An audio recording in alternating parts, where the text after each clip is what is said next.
sports fans, we got an exciting one for you tonight on a very nice weather on Friday evening. I'm Tate Harahan, joined by Enzo Martinez. And today we have the Loyola Cubs facing the Paraclete Spirits here at Smith Field. It's going to be an exciting one. Loyola on a bit of a win streak here. They got 2 wins to their name in a row. And Paraclete, they're going to come back with a vengeance. They're down in the hole with 2 losses in a row. It was a tough battle against St. Paul, but they're looking to make a name for themselves here as they kick it off to Loyola. Going to be an exciting one. What do you think, Enzo? I'm really excited for this one. It's the last home game of the year, so I'm hoping Loyola can come out and get the win for the last home game for all these seniors, you know? For sure. This is going to be the senior game, the senior night for Loyola. Yes, it is. Very special. They're going to come out with a ferocity, so that's going to be fun to see. It's going to be a good game. It's going to be for sure a good game. Tough, and I expect high scoring.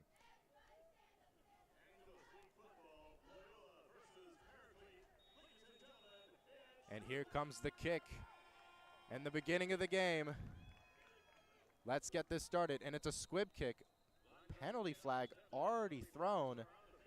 The clock has not even started yet. Let's see what the call is. That's a bit abnormal. Seems to be a 5-yard penalty from Paraclete, putting the kick back 5 yards back. Yeah, that's just not a good that's not good foreshadowing for the Spirits here, but surely they can shake it off. It's just some pregame jitters, I assume.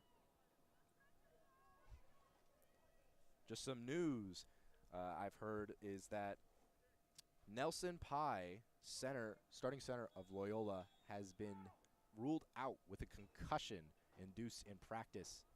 Let's see if that possibly messes up their game. And here comes a squib kick.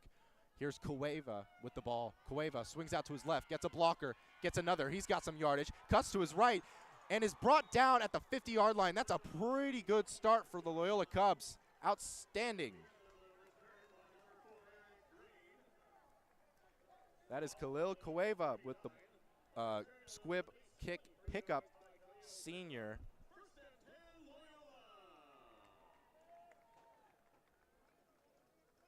And here is the first look tonight at Thomas Neal, quarterback of Loyola. And he has got 1 more year left in him. He's only a junior. And there's the handoff. Gonna be a gain of about 4 there. Sean Morris with the ball.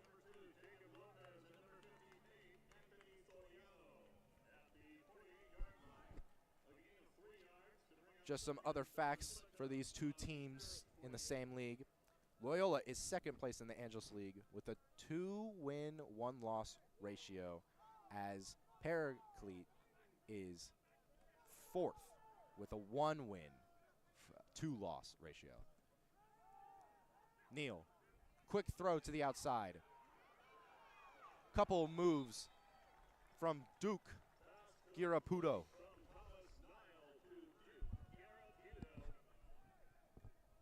That moves the chains. Loyola doesn't seem like they're going to be stopping anytime soon. They're going to take that pretty strong field advantage, and they're going to use every inch of it.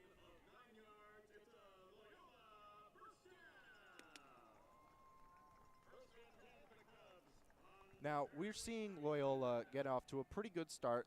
They're starting conservative, really. They're not really presenting the ball in a really overly aggressive manner. They've got really good space to work with. And I'd say it's working for them so far. For sure. And now it's only Neal in the backfield. Here comes motion. Nice little play right there. That's going to get them about 6 yards. That's Desi Valdez with the pickup on the motion play.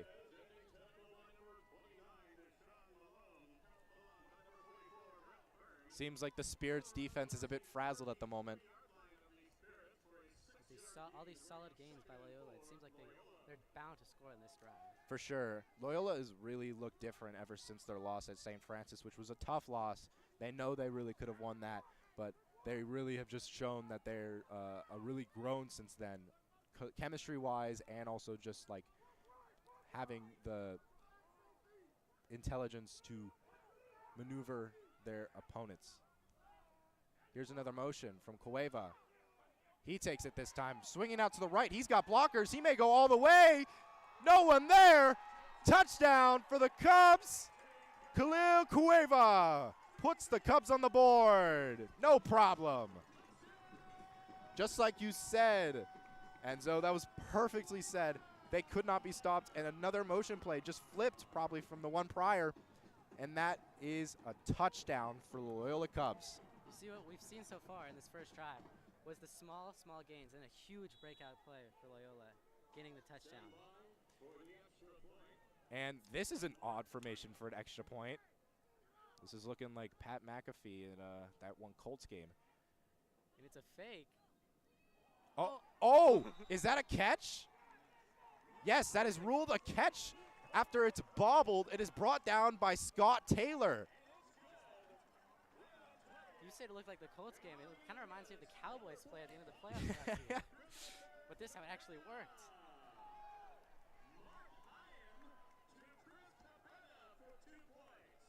My mistake. That is Chris Capetta with the catch there.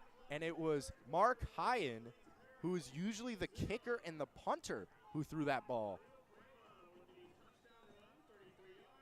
As Johnny Hecker showed, a punter can definitely have an arm.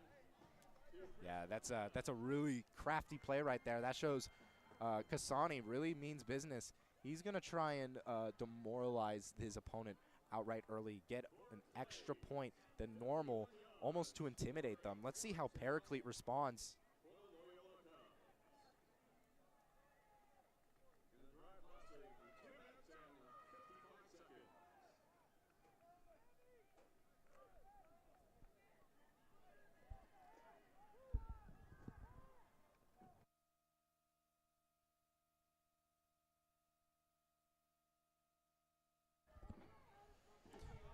Cubs starting off strong. They're going to kick it off.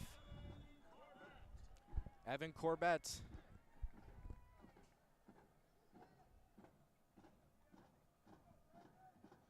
Here we go. Paraclete's offense for the first time tonight. And it's a deep kick. Not taken for a touchback. The ref calls the play dead. Maybe there's a flag on the play. No, I think he called for a fair catch. I don't know. His reaction seemed almost like he was upset there, but I think he called for a fair catch there. That was Jalen Wilson with the return. And now we will see Tyler Souls and his offense take on the Loyola Cub defense. There's a lot of scary defenders here on the Cubs side. Let's see how the Spirits will maneuver around them and possibly plan against some of the big hitters. And that is an early error. Don't want to see that from the D-line.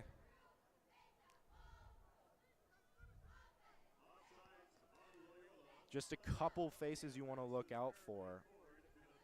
Scott Taylor.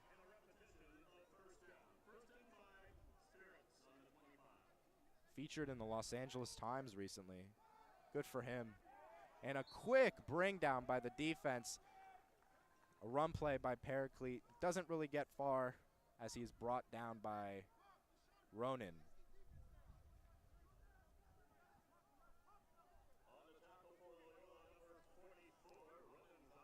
Second and 4th right now.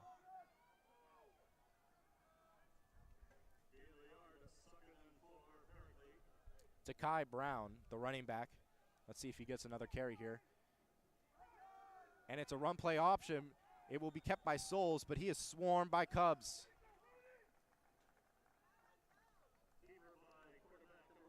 Ariano all over him there. Camarano also on the hold there. Third down early for Paraclete. This is not looking good for them. They need to turn the ball. They need to turn the ball for a few extra downs here.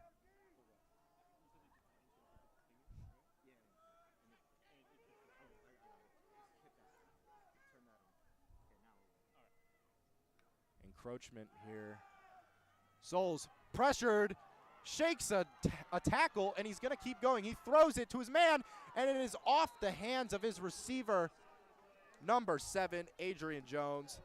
That is going to be tough.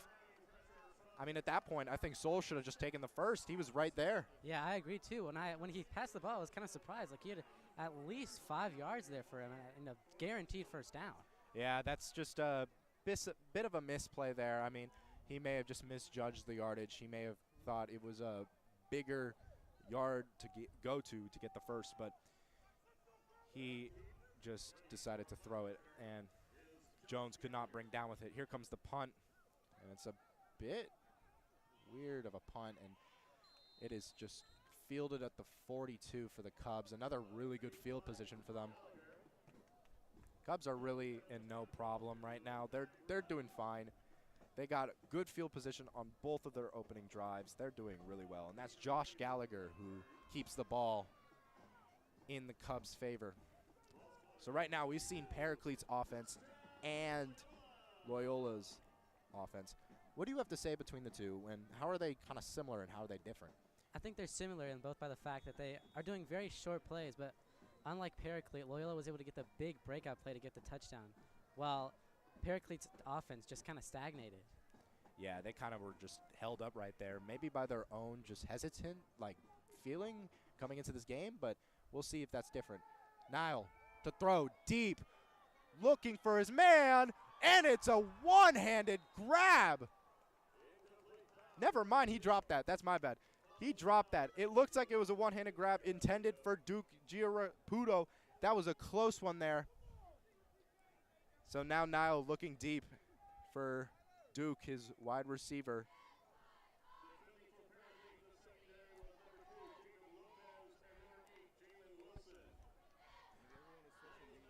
Trying to carry off this momentum, it seems. Nile's going to try and send him deep, trying to build on this lead.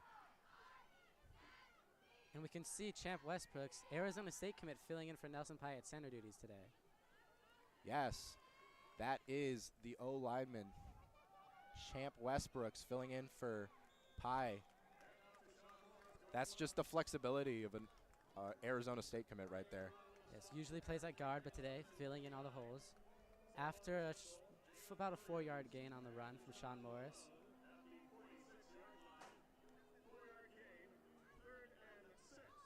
Third and 6 for the Cubs right now. I don't think any of them are in any rush, but I think the intention is to continue this great field position and get a first down. Honestly, just a few extra yards and they can get a field goal. And we know Hyen's got a leg on him for sure. You know, he's played professional soccer for a time. He's a real strong and dual threat in any sport. Here's Nile, quick throw to his right, and it is right in front of Sean Morris. He cannot bring that in, and that will be 4th down for the Cubs.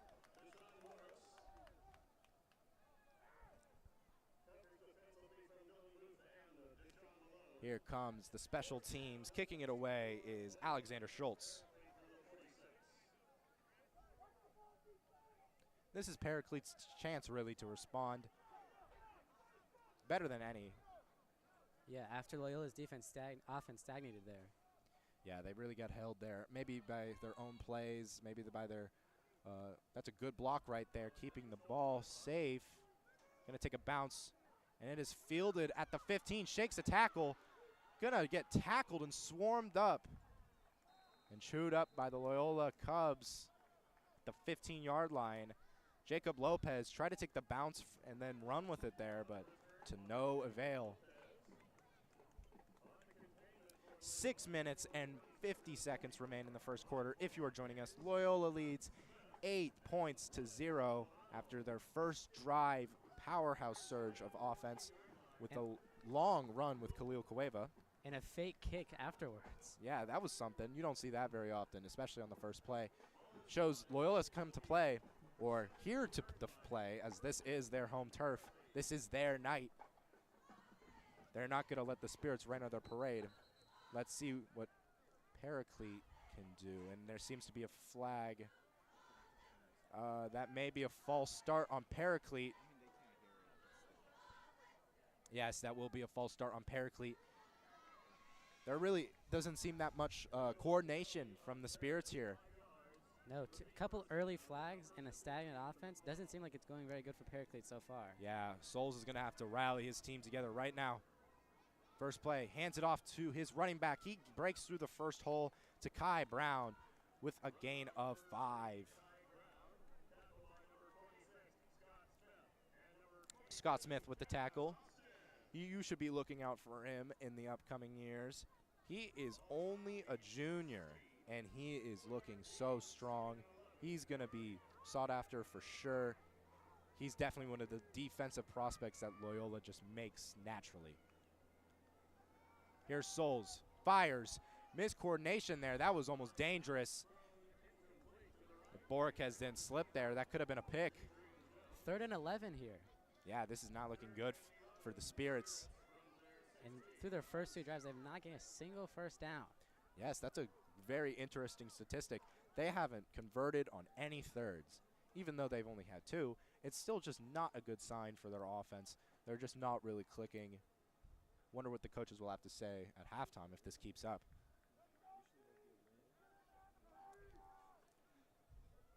Defense trying to get situated right now. Here's Souls trying to look deep now. 11 yards to go. Out of the pocket and gets brought down by a Cub corner attack. That is number 15, Scott Taylor, and number 40, Isaiah Sanders, coming together to swallow Souls whole. That was beautiful defense right there by the Cubs.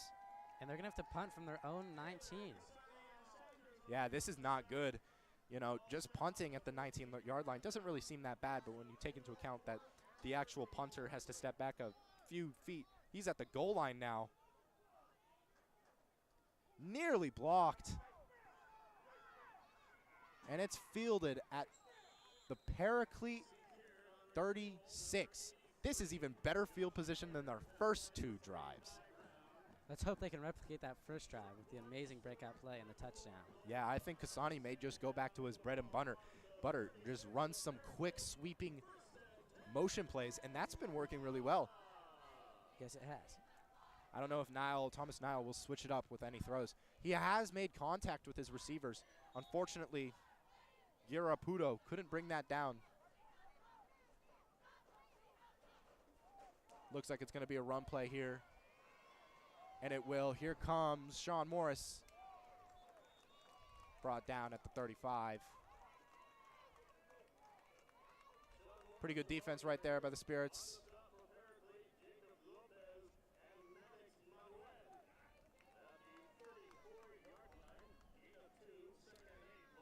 This is not looking good for the Spirits. They do have to, you know, keep up their defense. That was a pretty good stop of a run right there, only allowing 2 yards, but still the special teams and offense is putting them in a really dour position. Here comes the motion from Cueva, this time out to the slot. Nile fires, and it is dropped by Girapudo on a slant route. That was a good play call, but that was pretty good defense by the corner right there of the Spirits. 3rd down and 8 here. You know, and the Cubs, hopefully, they're guaranteed a field goal right here. Yeah, they just got to get a few extra yards. I wonder if they'll actually go for a kick after if they are halted here. Look like a 40 or so, 50 or so yard kick. Motion from Morris. That's a run up the middle. Just short of a first down, though, unfortunately. You know, after they went for the fake kick, I think that would really do anything. And it looks like they are going to. Oh, but they're hurrying. Nile, they get into formation. Nile, tush push. You've seen that with Philadelphia. Will they get it? And it looks close. Seems like Kasani has borrowed a few plays from some professional teams as that moves the chains. Justin Smith with a huge pickup of 7 yards, and then a quick Philadelphia special in a way to push it over the first down marker. Excellent play call by the coaching staff right there. Really trying to establish a dominant offense this early in the game. Yeah, I don't think Paraclete was expecting that, but just got to love that play. Highly controversial, but you can see why. Why they would go for it on the 4th and 1. For sure. Motioning out to the right. Across his back and is caught by Scott Taylor, who's broken 2 tackles. He's got a touchdown. Looks like Mr. Dual Threat over here is having himself a night. What a play. A bobbled catch once again. But a touchdown all the same, as Loyola are up now 14-0. Let's see what they'll do on with the extra point this time. Yeah, it looks like Thomas Niles staying on the. Oh no, I just cannot see. That is Mark Hyan coming out to kick the field goal, which will make it a 15-0 game if it goes in. Kick is up, and that is good. Loyola, dominant first quarter so far, and there's still 3 minutes and 43 seconds left. 15-0. Amazing stuff so far, and really, one of the players you just gotta look out for is Scott Taylor Jr., who is both not only a tight end because of his just massive size, but also he is a defensive player as well. And you could see kind of why he was honored in the Los Angeles Times. He can play on both sides of the coin, and that was an outstanding just play. He also got the sack on the last defensive drive, so those are just amazing feats for him, and it's only quarter one. Let's see how he continues as a key player of interest tonight. Yeah, coming in at 6'4" and 230 pounds, it seems like he's bound to play tight end and outside linebacker, and he's definitely dominated so far in this game. Yeah, much like his older brother, Drew Taylor. They're both athletes, both coming from St. Paul the Apostle. You know, Scott had a pretty monstrous growth spurt, and he is taking every inch and foot to use. Deep kick into the left field as it is bobbled but fielded. And it will only go for a gain of 17 or so. You know, I think so far the story of this game has been the stagnant offense for Paraclete, and also the bad field positioning they're getting. Loyola gets the ball at the 50 and the 40 each time on offense, but they're getting the ball at the 15, the 20, and the 9. Yeah, I'm not too sure about their special teams because some of their kicks have been more horizontal than vertical and not in the distance ways. It's more like a quick little squib or a quick little jolt out, almost like a interception possession in a way. You throw the ball 30 yards and you get the pick, and then you get the ball 30 yards from where the offense was. But let's hope their offense turns around here. Souls knows he needs to kick it into overdrive. Hands the ball off to Kai. Shakes a tackle to Kai Brown with a nice gain there. I think that's the biggest gain of Paraclete tonight. Seems about 8 to 7 yards there. Paraclete's going to hurry up. Already in formation. Takai Brown gets the ball again. He's got some blockers. Oh, but slips just in front of the first down marker. Does he get the extra set of downs, or will they go to 3rd and 1? And the referee has signaled for 3rd. Yeah, that is 3rd in inches barely. I mean, at this point, let's see what Paraclete has in store. You know, I think the smartest play would to... Oh, no, it is officially called a first down after the officials... Yes, it is spotted as a first down. So... Forget what I was just about to say. I was going to say they probably would prioritize getting a first down at that point based on how slow they've been playing. But now that they have that first down, maybe they got a bit of a wind under their sails.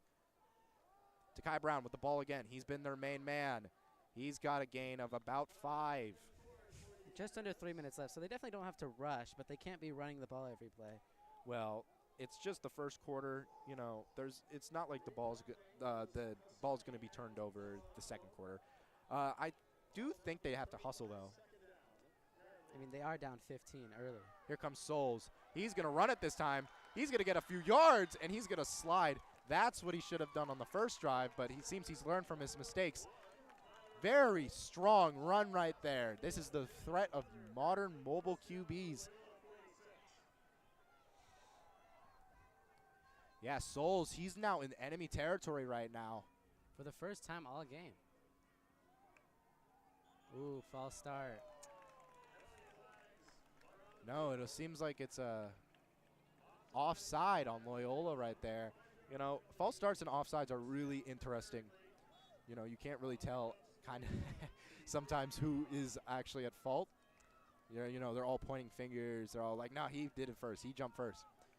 But it seems like that will go against Loyola, as it will now be 1st and 5 on Loyola's 46. Souls looks like he's got 3 receivers on his left side. It's probably going to be a quick throw to his left. No, it's a run up the middle, this time with a different running back, and he's got a couple of yards. That is number 24, Tyler Neal, running back, who just broke through the middle, and he kind of looked like a tank there. He wasn't going down. Yeah, mine kind of reminds me of Jerome Bettis, a big man running the ball, and was definitely able to break some tackles and gain a pretty solid first down at the 25. Yeah, that's almost a gain of 20 right there. That's pretty impressive. And he stays in the field after that big run. They will give it to him again. If it ain't broke, don't fix it. But it's broken now, it seems. Never mind, he's broken a tackle. Jeez, it took about 4 Cubs to bring him down. Yeah, that's pretty impressive. He seems like he's his one-man wrecking ball.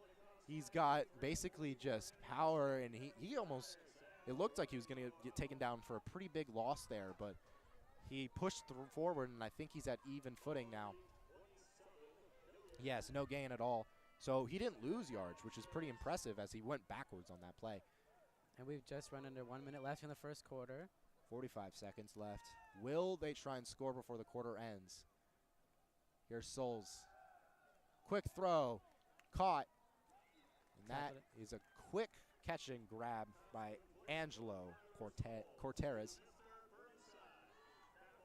No, that's Mr. Burnside as with the grab. Mr. Burnside, that's a pretty cool name. First name Mr., last name Burnside. That's a really cool name.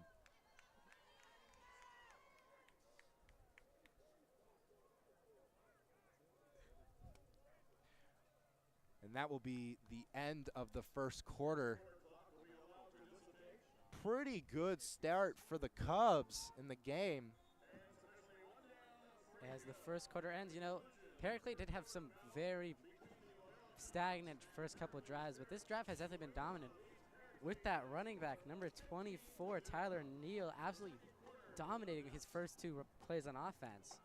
Yeah, that's a pretty good switch up. I mean, it's kind of common for some teams to switch their running backs in the flow of the game. Huge example on the pro scale is the Dolphins recently. Devon Achane, who's been sidelined for a few weeks now, has been switching off with Raheem Mostert, a veteran.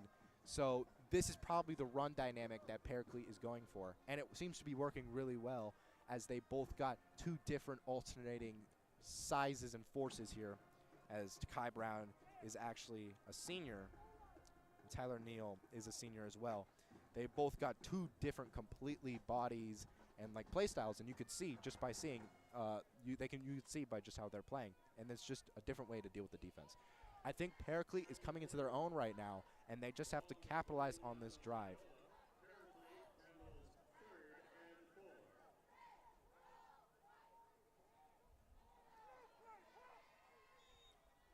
Now at the 21-yard line, Cubs are back against the wall here as the Spirits begin their advance. And Tyler Neal's not in play right now, so it does seem like he's a bit more of a secret weapon for them. Yeah, just a rotating running back there. And that will go to Takai Brown, who takes a big hit right there but gets the first down, and as a flag will fall.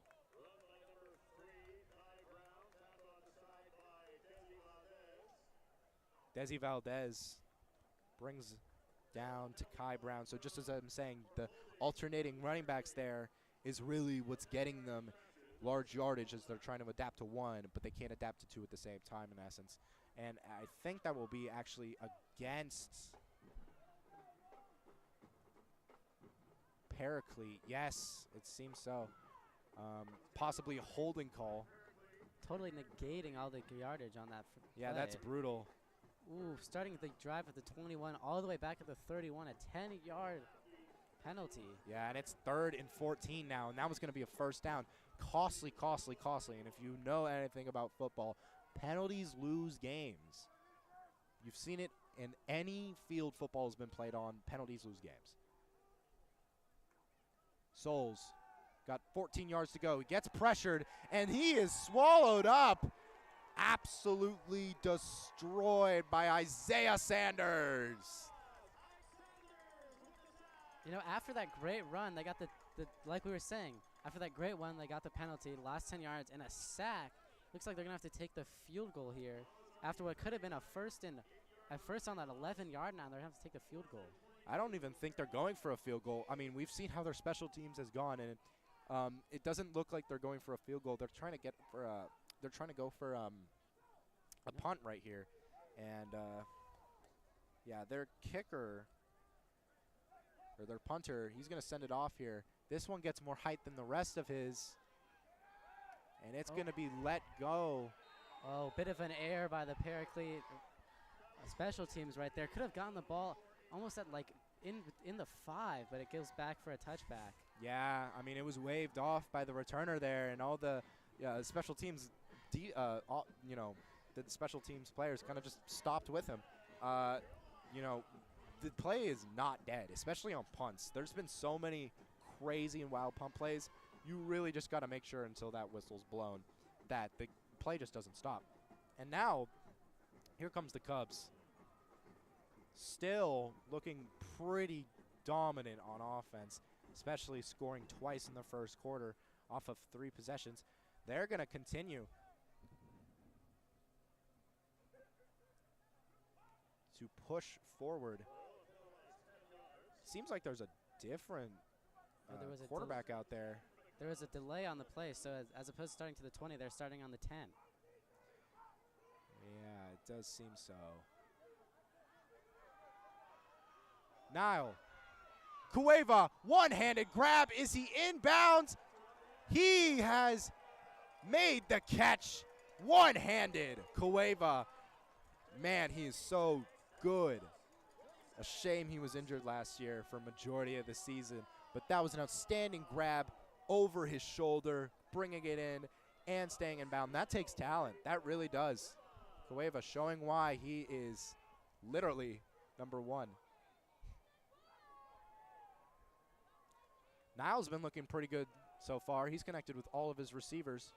Maybe switch it with the run play. Here's Justin Smith. Justin Smith pushes forward towards the 40-yard line. Gain of 4.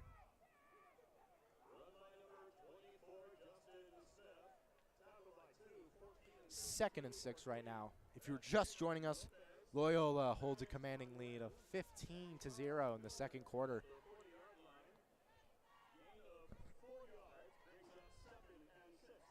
Now, another thing to add about the rotating running backs, a good example is also Loyola. They have Desi Valdez. They have Justin Smith. They have Sean Morris. They have so many running backs that are just super talented that it's kind of hard to keep track of all of them. Here's Niall to Duke Girapoto. Yeah, and I think it's because in the high school game, the running back is so important as compared to the NFL due to the fact that the quarterback and the receiver play isn't as high as the NFL. So those guaranteed yards by the running backs are so important. For sure. That's really well put. Girapoto gets the first down for the Cubs. And just like Enzo just said, you know, if you really look at the pro level, there are not as many superstar running backs as superstar receivers. It's a receiver-oriented game, more like. So to see this on the high school level, these strong running backs, these versatile and important running backs, this is where they really shine. This in college. And here's Sean Morris up the middle. He gets past the 50-yard line.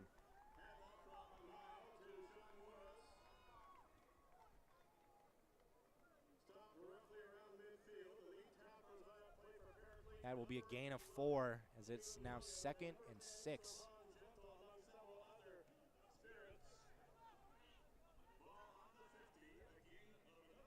A 9 minutes left in the second quarter. Loyola doesn't really seem like they're in a rush, which is to be understood. Don't really have to burn themselves on. It's a marathon, not a sprint. Niall hands the ball off again. Here's Sean Morris. He gets a couple yards, even while getting tackled.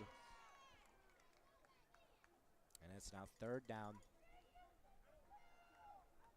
As he brings the ball around the 46-yard line of the Spirits. 3rd and 2nd now. 2 yards to go for a first down marker. And as you see Duke Gira Pudo walk off the field there, it seems like they may go for another run play. Sean Morris in the backfield. Yeah, maybe they're going to try and get Paraclete to jump. Here's Sean Morris with the carry. He's tripped up, but that's a first down. And it seems like a Paraclete player is down, and he seems hurt, and that is number 2, Jacob Lopez.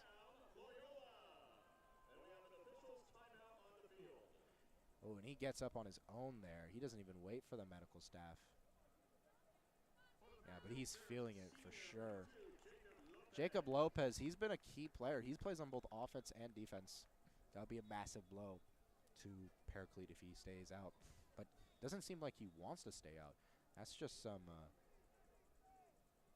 real big grit right there as he's just running back on the sideline trying to walk it off. That's impressive. It's very important to know, it's very important to know your own limit and your health and your safety, but your desire for the game may mix up with that, but the one thing we do want to prioritize is safety out here. It does show the coach that he definitely loves the game. Yeah, I mean, he knows he plays an important role playing both offense and defense, so he feels it emotionally and physically. And we resume here. 1st down 10 after the run from Sean Morris. Here's Nile looking. One-man pressures. Quick throw. Cueva with the ball on the sideline right there. I don't think there's been any negative yardage for the Cubs so far. They've just kind of kept on coming on, basically. Like you said earlier, it's a marathon, not a sprint. Nice, solid gainage. No, they're not losing yards, which is definitely a good thing when you're up by 15. Yeah, for sure. I mean, they have the offense is a pretty reliable defense to fall back on, if anything.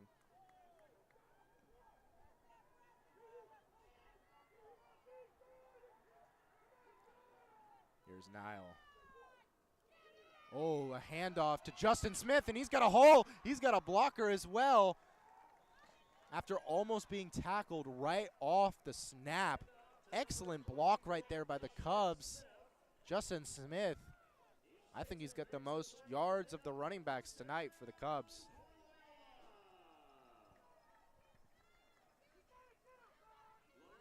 Loyola, 1st down on the 27. They're in real good field position. Justin Smith has it again, and this time he's...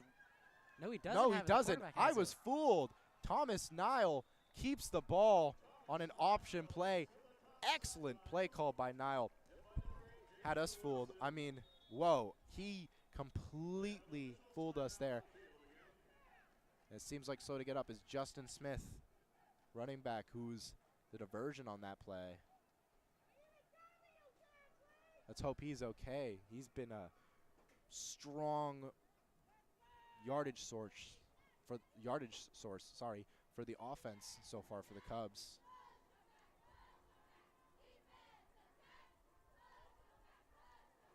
Seems like Nile knew he was going down. That edge rusher was coming to wrap him up after last play, trying to learn from his mistakes and kept it for himself. Justin Smith can walk off the field, though, so that's awesome to see. The slight limp, but it seems like he'll be okay and possibly returning later in the game. Oh, for sure. He's just got to walk it off. He's just a bit bruised and banged up, but health and safety is #1 priority at football. Yeah, they're definitely using him a lot this game. For sure. Loyola does have a 1st down, though, after Nile runs the ball himself. Just another player to look out for, as he's only in his junior year as well. He may be connecting with Scott Taylor a lot next year. And now Sean Morris, the sophomore, seems like he's going to get most of the reps at running back, at least until the other running back comes back. Well, yeah, also Desi Valdez is a running back who is getting a lot of carries. There's also Villegas, who was a key running back last year. Just a lot of options for the Cubs, really. as the first timeout of the game will be called. Well, that's not an official timeout. So much we've seen. So much we've seen on the Loyola offense side. They're really just flexing right now. They're not doing any stupid like takeaways or anything like that. They really seem like they're in control of their environment. This is their domain. What do you think Paraclete has to do to respond? You know, Paraclete last drive was pretty positive until those penalties towards the end of the drive. So honestly, I think that they just want to emulate that last drive, other than the penalties, of course. But it seems like they're going to be down 3 possessions at the end of this drive with probably about 5 minutes left in the half. So they definitely do want to get a touchdown and try to get a touchdown with no time left on the clock.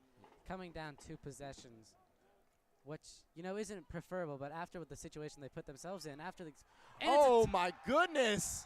And that's Nile to Cueva again!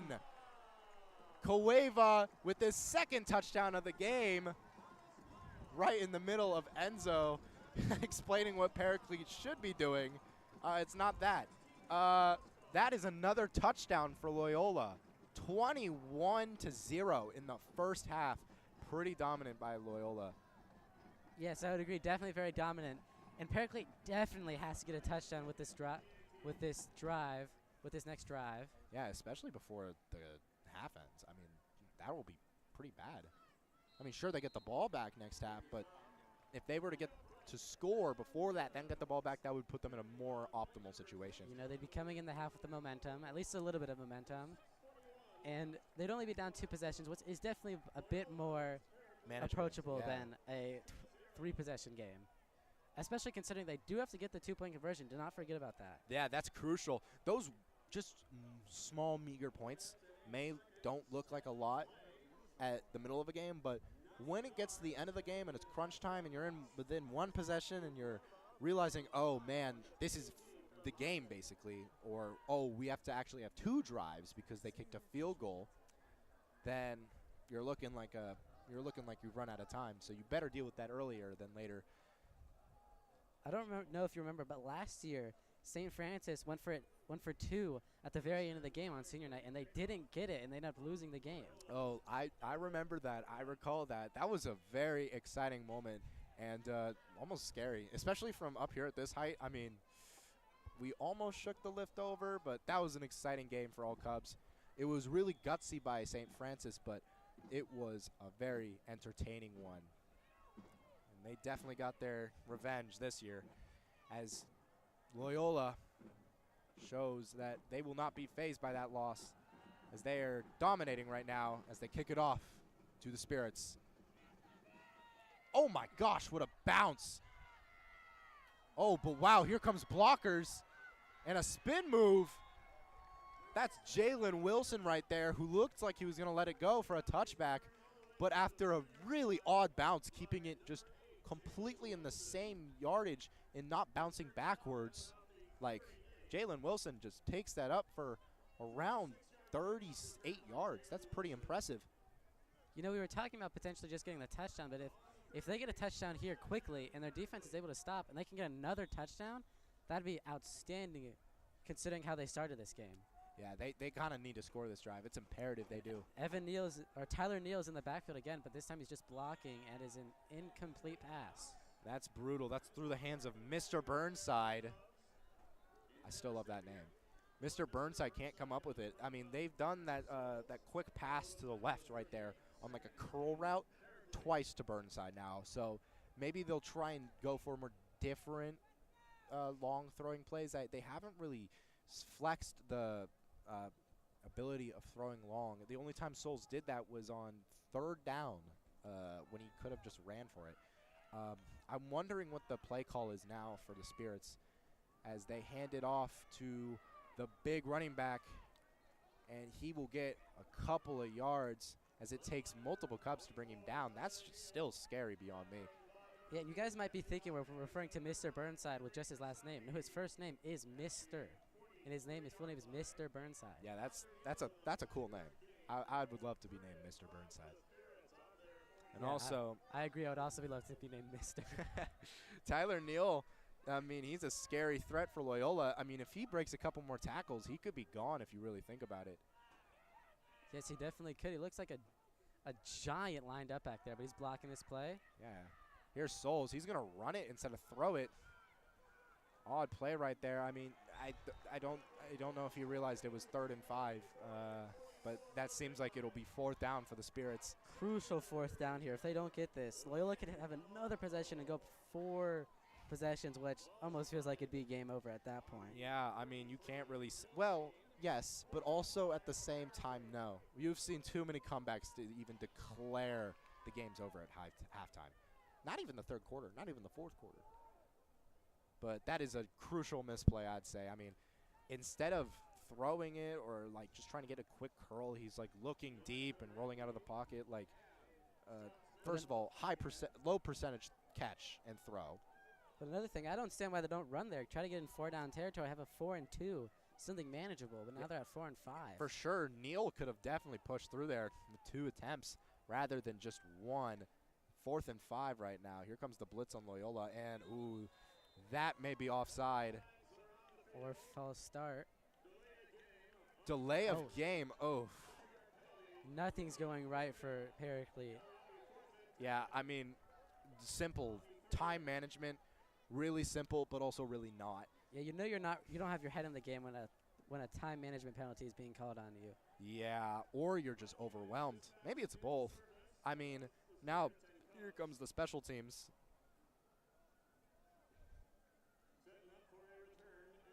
I mean, the Cubs, let's be honest, the Cubs are very able to score before the half ends. And it's a weird kick. They'll get to the 29-yard line. Before it's touched by the Paraclete special teams. Yeah, not really a spiral there, more like a somersault in the air for the ball. And Loyola's definitely trying to burn clock here. There's just under 5 minutes left. So hopefully they can burn a couple minutes off the clock and maybe even end the drive off with a touchdown. Yeah, we could be seeing 29-0 as a score line before this half ends, which is, oh my goodness, like that's scary. Game's not over for sure, but it's scary. But if that happens, Paraclete will definitely be hearing it from the head coach. Yeah, halftime's not going to look pretty. In the Paraclete locker room. Yeah, here's Niall. He's got some pressure. He's going to try and maneuver out to his left. He finds Duke Giraputo as he gets some extra yardage. He's still in bounds. He's got a blocker. He keeps going. He can't be stopped. Stiff arm brought down within the red zone of Paraclete. Oh, my goodness. Duke. Outstanding play by Duke Giraputo. And also just Niall throwing that off real quick. Yeah, after the pocket was collapsing, seemed like he had nowhere to go, but he had the small drag route, and it just exploded for this huge gain. And it is 1st and 12. 1st and 10 on the 12. Let's see if they run it in now with their running back. They're really in no rush. I mean, they kind of got there, I think, quicker than they expected. Sean Morris in the backfield. Will we see Sean Morris get the 6? I definitely do think we'll see some run plays here. And there's Sean Morris with the carry rather than the faked motion by Cueva. That's a real strong and dynamic play from Loyola right there. Cueva has been the threat from that play, but they can dish it off to Morris. Who's a very solid running back, doing very well this game as well. I think solid is an understatement. I think he's been playing really well, getting positive yardage, net gain of around 6. And if he just does that twice, that's a 1st down almost every time. But he gained 3 on that play. 2nd and 7. Yeah. Seems like you're just going to try to run the ball as much as they can. You know, I'd wonder if the running back were to get on somewhere like the 1, if he just kneel, try to get the 1st and 10, burn some more time off the clock. Yeah, we've seen pros do it where they just kind of slide or take a knee or run out at the 1 just to, kill time. But I think Loyola's just going to prefer points. And here's Sean Morris. Sean Morris, he preferred points as he goes in for the 6 after being somersaulted in the air. There is another 6 points for Loyola. It's not looking good for Paraclete. Yeah, you can tell the Paraclete sideline is definitely very demoralized. It's very difficult to come down 29-0. Yeah, for sure. And halftime it's not even halftime yet. I mean, you've got to feel demoralized, but you also got to feel angry. Like, you can come back. Like, there's always a fighting spirit. You've seen 28-3 in the Super Bowl. Like, there's always a chance. And there goes the kick. It's 29-0. 28-0. Loyola. Yeah, you're talking about 28-3, but that's lots different than 29-0 because on top of getting 4 touchdowns without Loyola getting a single one, reminder, they still have to get the extra point, the 2-point conversion. Yeah, they do. It's a 4-touchdown lead and a 2-point conversion.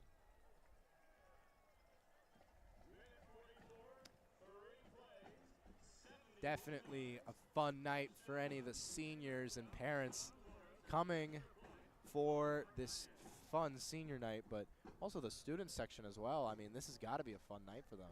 Just easy breezy so far. You know, it's definitely fun to watch when you're on the winning side of a dominant game. Of course, but it's always fun to watch a very tough game.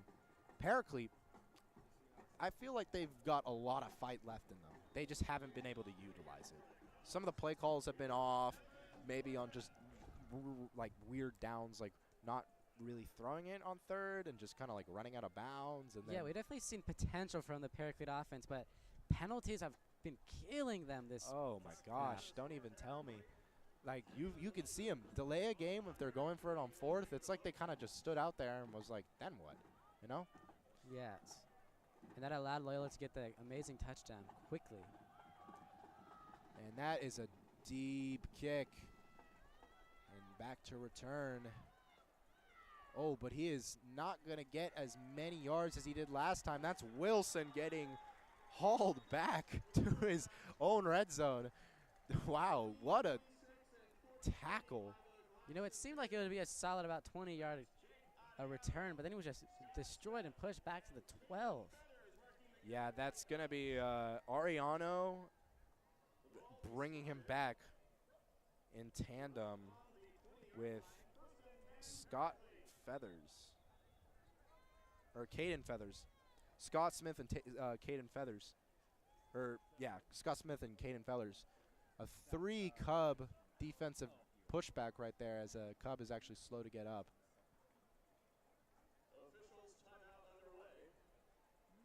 I am unable to tell which Cub that is. I think he was injured or got a cramp on his leg on that return kickoff right there, or that kickoff return right there. A lot of leg injuries so far, it seems. Yes, definitely a lot. I mean, the leg is probably one of the most. Oh, and it's Brandon Lockhart. Oh, Brandon. One of the mainstays of this defense. Yeah, and a sophomore, a young one too. And a top 10 recruit in the class. Yeah, you would hate to hear an injury from a younger student like that. Injuries tarnish not only your chances at being like recruited, but also your play time. And high school play time. I mean, it's really something, isn't it? I mean, these players cherish their football team and their time on the field, and some of them even go to pro for it, like in college, and possibly even go pro. Like you look at Champ Westbrooks, he's already got committed. Pocket collapses, and he just throws it out of bounds. And one of those players that have gone to the NFL is Anthony Barr. Yeah, shout out Anthony Barr. He actually runs camp, a football camp here sometimes with a lot of other Loyola alums who've actually gone pro in the NFL. So the Loyola ties run deep, and I mean, you can already see some of these players are destined to be among them. Yes, like Champ Westbrooks and Brandon Lockhart. For sure. Just got to get away from those injuries. Like Cueva got injured and missed majority of the junior year, but he still shows why it was such a loss to have him gone. Here's Souls after throwing it to his own bench. On the run, throws it across, and it is caught. Seems like they're going to run hurry up here. About 2 minutes 30 left on the clock. Actually, yeah, he's like shaken up after that. That's number 4 that's Eric Green who gets the ball, but it seems like he hurt his back there a bit. He seems a bit discombobulated. You'd think they're trying to get a playoff before the 2-minute warning, but let's see what they'll try to do here. They have time. I mean, it's either they get another delay a game or they get some yardage or a play in before the 2-minute warning. Here's a throw. Here's Eric Green again. He's got a blocker on the left side as he is brought down after a first down. That's in the 40 of Loyola. Steps out of bounds, so they will be able to run one more play before the 2-minute warning. Yeah, this is the hurry up. This is really good hurry up, and I think this is the most powerful drive they've actually had. they've come in with some vigor. I mean, we have seen potential so far. Remember, they did get to about the 9 last drive, but that penalty moved them all the way back to the 31. Yeah, and then they got sacked. Yes, and we've definitely seen potential from this offense. Quick pass from Souls. That's a screen pass. Quick moves and quick feet. Here comes Paraclete. And we'll That enter rhymes. the 2-minute warning after the amazing run from Paraclete at the 11-yard line. Yeah, that's Adrian Jones with the massive pickup right there. Clock keeps ticking.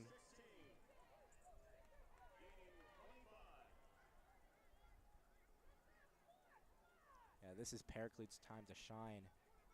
They got less than 2 minutes left, and they can score and get the ball back. That's what they need, and it's a handoff.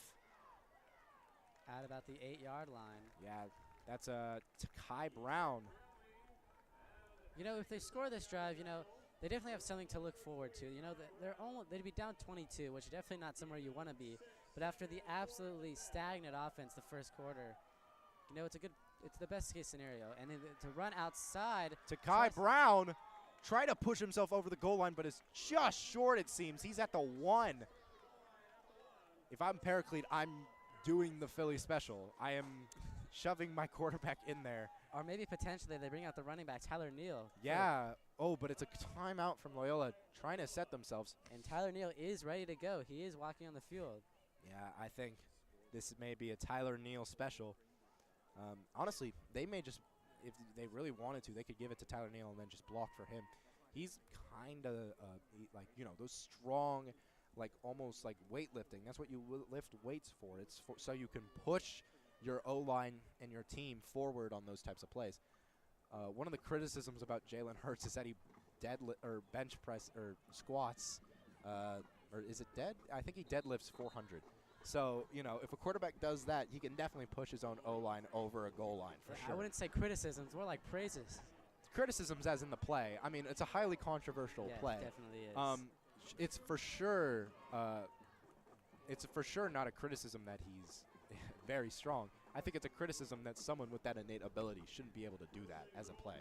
Banning the tush push, or so they call it, is kind of what's been a topic. So, you know, maybe that trickles down into high school, as we've seen Loyola did that play to get a first down.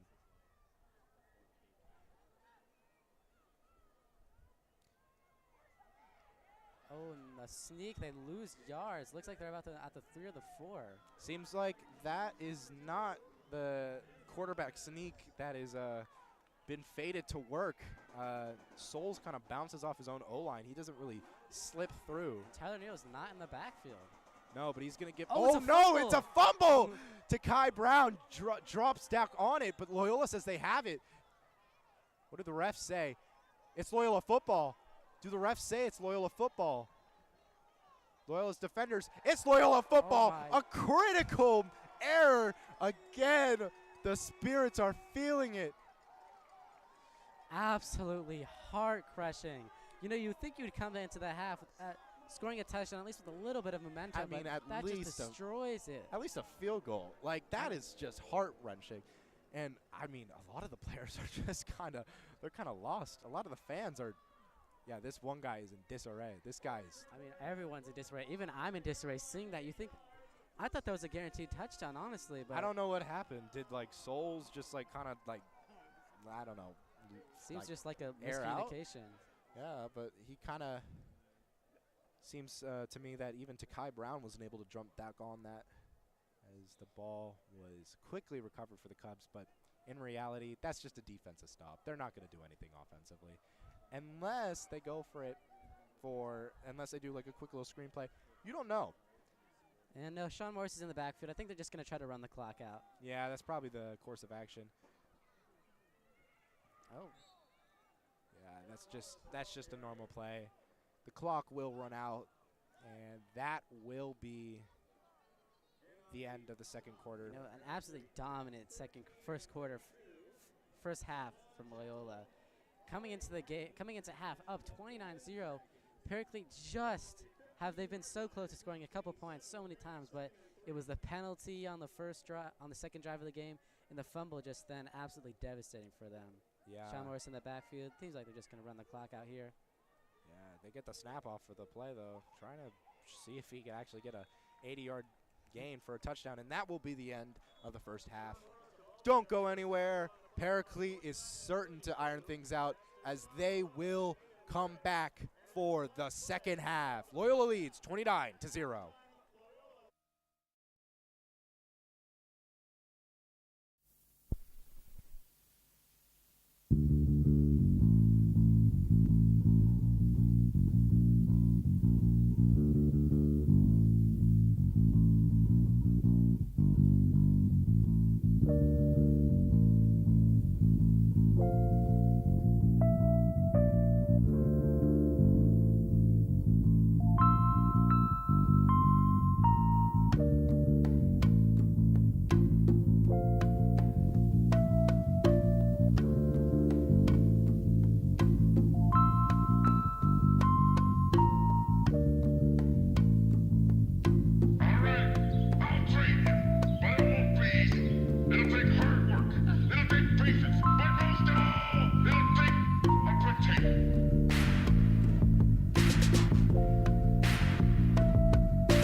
Ladies and gentlemen, welcome back to the second half of this exciting game between the Loyola Cubs and the Paraclete Spirits. Beautiful day out here.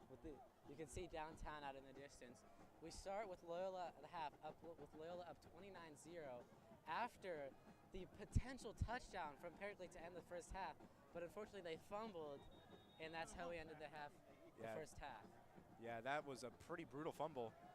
Like you were saying, they kind of, during the break, they kind of didn't seem like they knew the ball had actually hit the floor for a second. They kind of froze for a second there. Yeah, they did. They definitely did. Yeah, maybe it's jitters, maybe it's fear, maybe it's like not being coordinated. I'm sure during halftime they definitely ironed that out. I'm sure they heard it from the coach as well.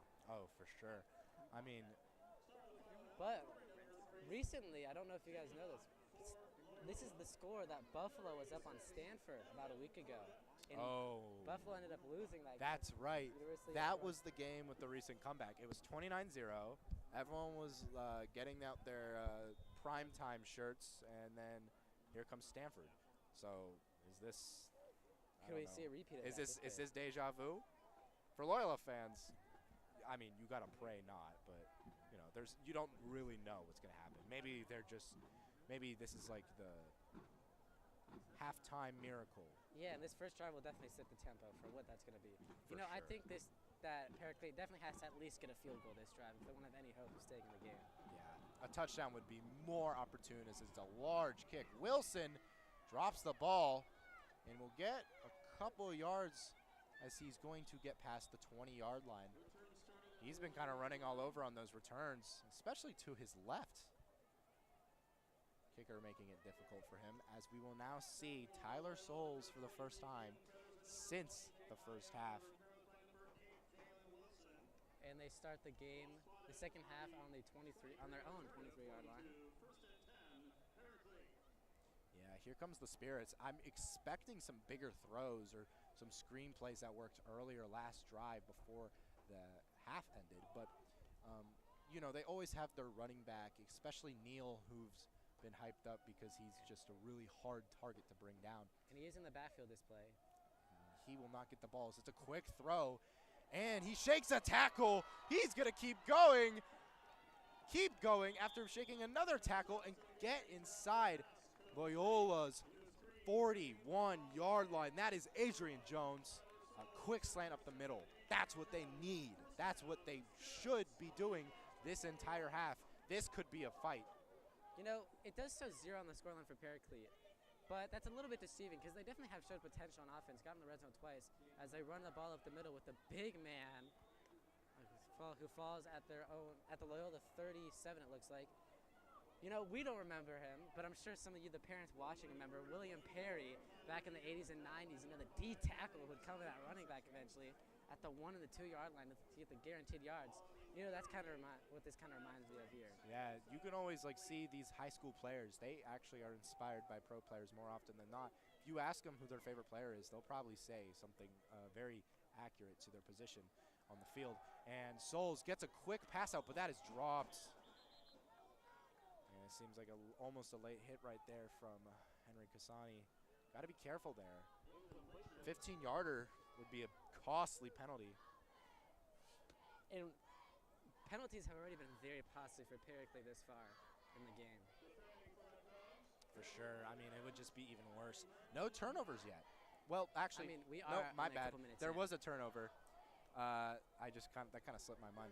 I was shocked there was no turnovers, but that fumble completely. Yes, there was a turnover at the very end of the first half with the fumble. Yeah, it almost feels like it was just a sack or anything, but that's Scott Taylor along with another person. That's Declan Olanon, who come down with the tackle on Souls. On the QB draw. So, which is a bit more of a risky play. Definitely trying to get creative, trying to fill in the defense once off. again, yeah, a QB draw on, or I think he just tried to scramble on 3rd down rather than just throwing it. I mean, throwing it and being I don't costly. understand why they're not giving it to Tyler Neal more often. I mean, he's been absolutely dominant so far, and it's only 3 linemen for Loyola. Yeah, Loyola's looking at a more like middle linebacker-esque, and here's it on forced first fourth down attempt and completion for Paraclete. Great grab right there by Takai Brown. He's doing his best Christian McCaffrey impression, not only running the ball, but catching the ball. Another huge catching running back you may know is Alvin Kamara, who had a pretty outstanding game against the Jags yesterday, unfortunately coming up short.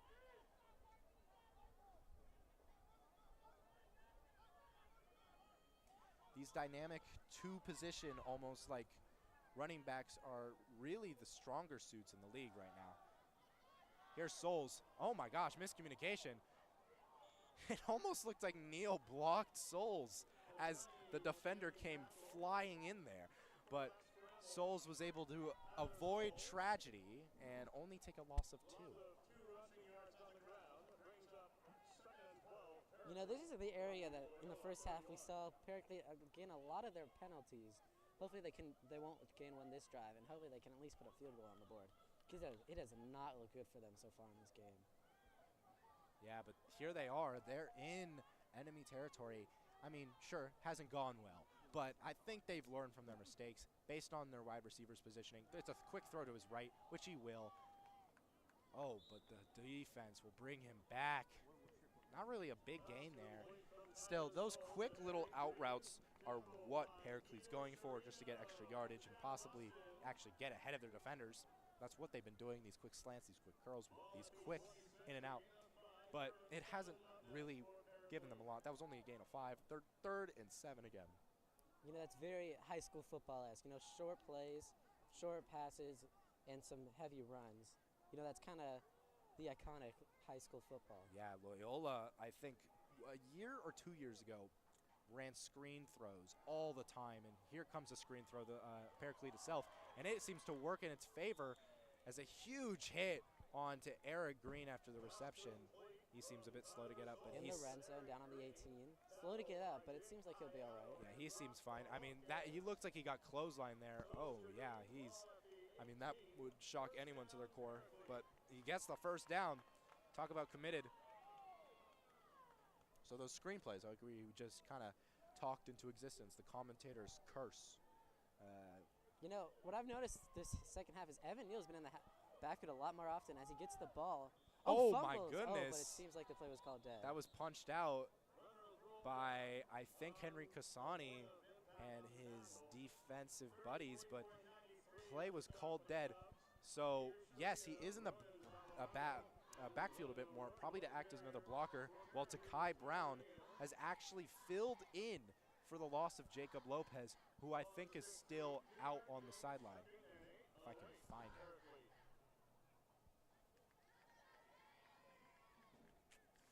Yes, he is still on the sideline. I see him talking to a coach right now. Still probably injured, and maybe he's been ruled out.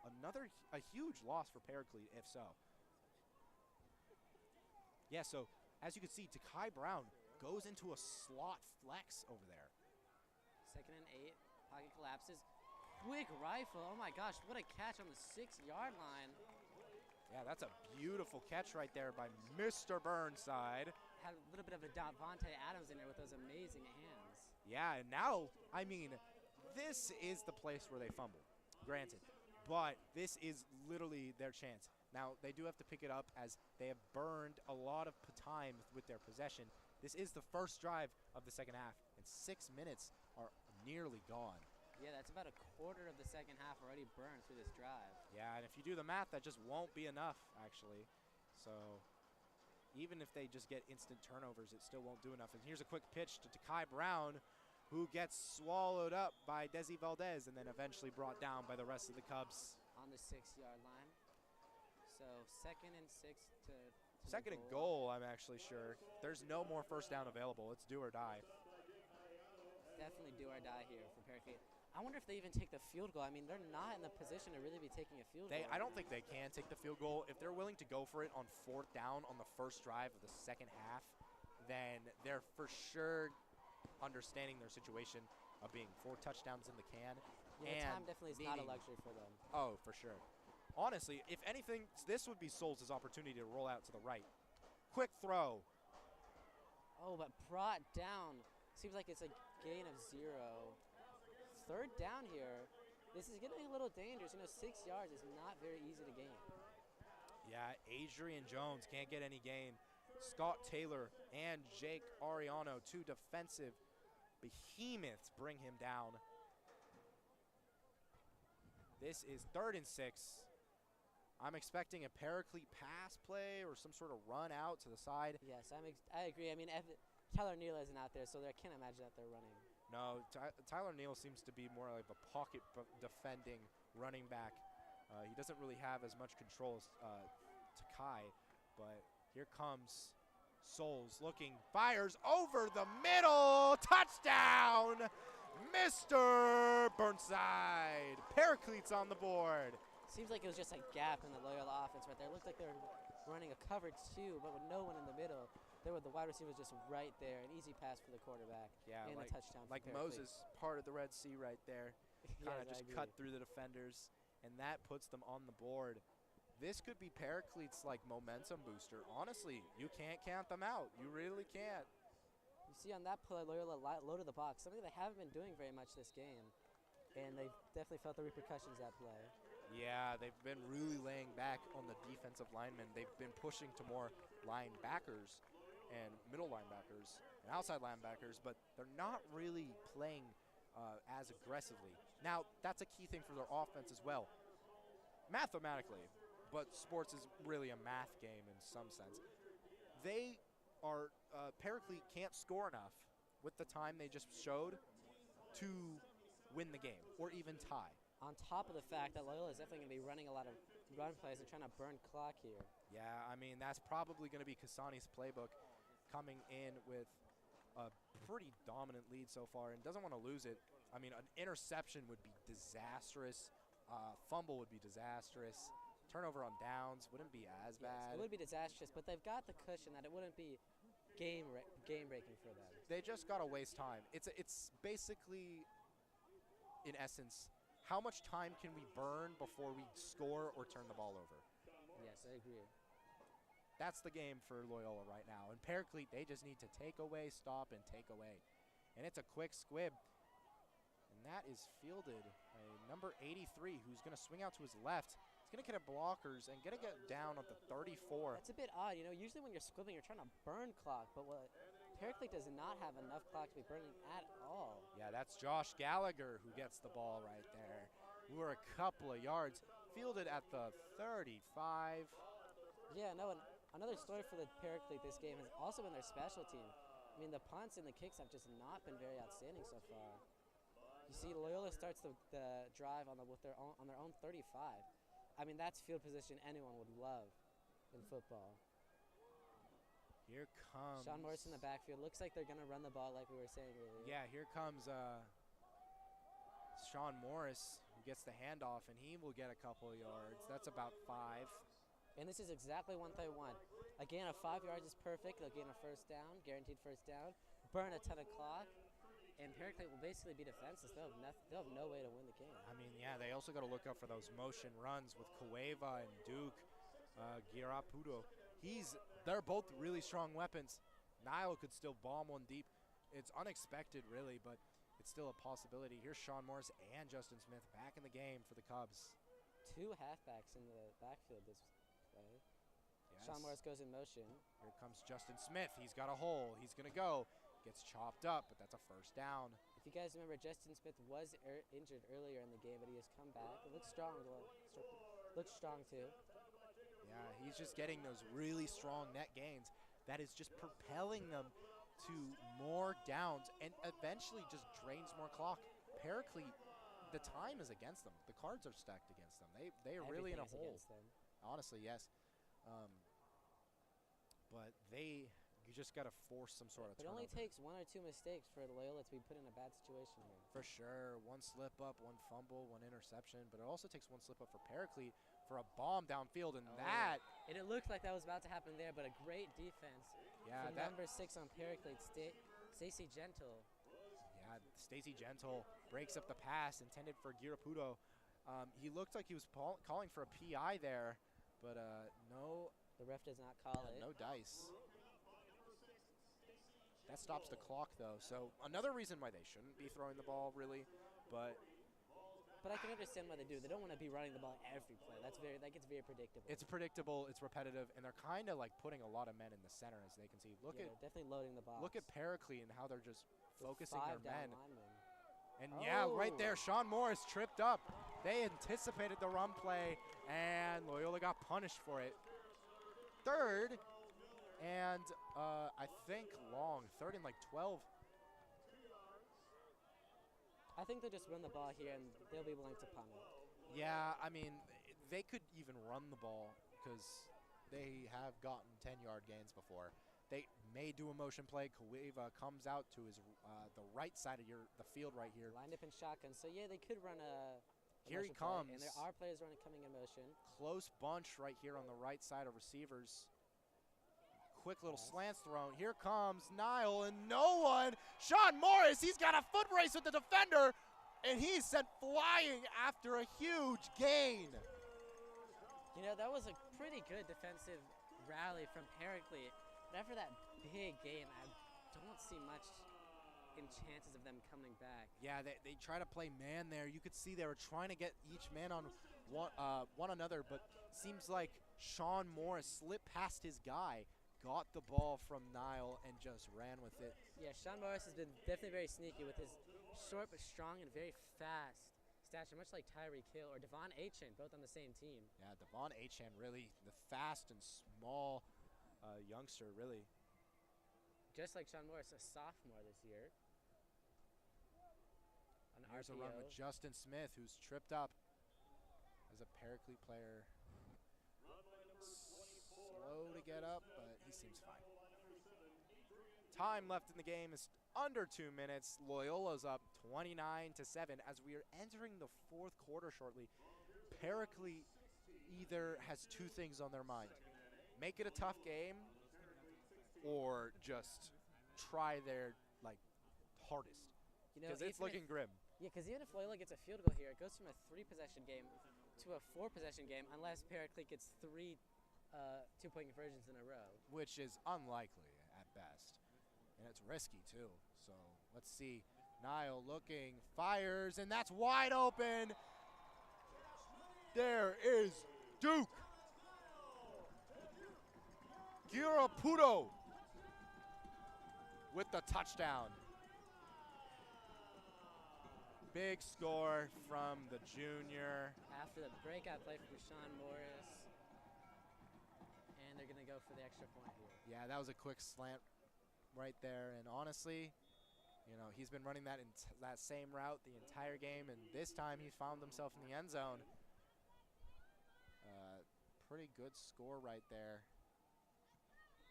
And just to capitalize, high and sent it through the uprights. And it burned a couple of minutes. It burned about 5 minutes off the clock. And they scored. I mean, now... That's basically all you could ask for, honestly. Paraclete has got to be feeling pretty bad right now. I mean... You know, their passing offense has not been doing well this game, and now they're relying on that to even have a chance at winning this game. Yeah, they're also relying on their defense for any takeaways. Any at all. Yeah, and they have not gotten a single one so far.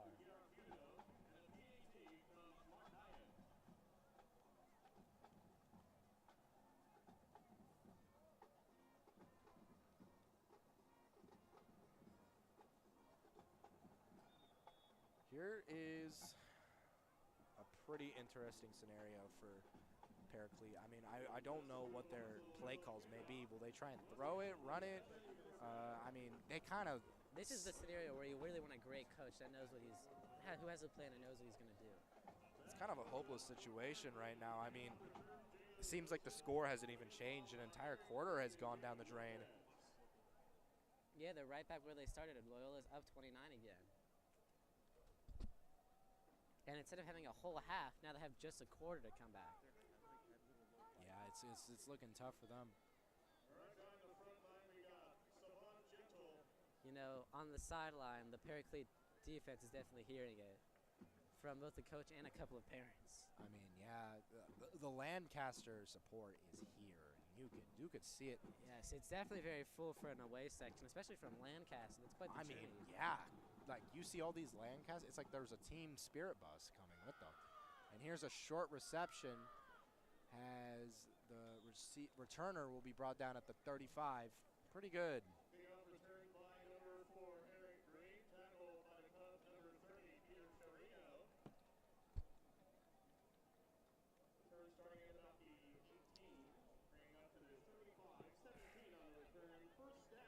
Paraclete,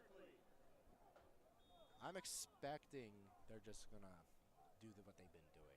I don't think they've actually really gone with a different game plan at this point. They did score last drive purely because they utilized some of their short run plays and short throw plays better. But I don't think it's going to be anything different from that. Here's Souls. Spinning out of the pocket. He needs help. Oh, and he's sacked. Scott Taylor with the threat. And I think the sack was actually Taylor, pressured by Jacob Farag. 2nd and 11 for Paraclete. And you think they want to get one more playoff before the quarter ends. I mean, it doesn't look like there's any sense of urgency there, but hopefully that doesn't mean that they've just given up. I mean, I don't think any team should really give up, ever. But you know, you can still be in it. We're not on the field, and we're not in the situation that the Paraclete offense is in right now. You know, they feel a bit hopeless, I imagine, down 29 with seconds left in the 3rd quarter. Yeah, this is the last play of the 3rd quarter. Here's Souls, and that's not even going to make contact with his player. Doesn't even look like the wide receiver was looking. Wasn't even ready to get the ball. No. It didn't even look like he was looking. And that, I mean, the clock does stop there. Yeah, so 3rd and 11, though. One more 3rd quarter play. But, I mean, if you're looking for actual yardage, I mean, that's just not the way to do it. You're throwing it almost at knee level of your player, and who may not even be looking. You're just kind of...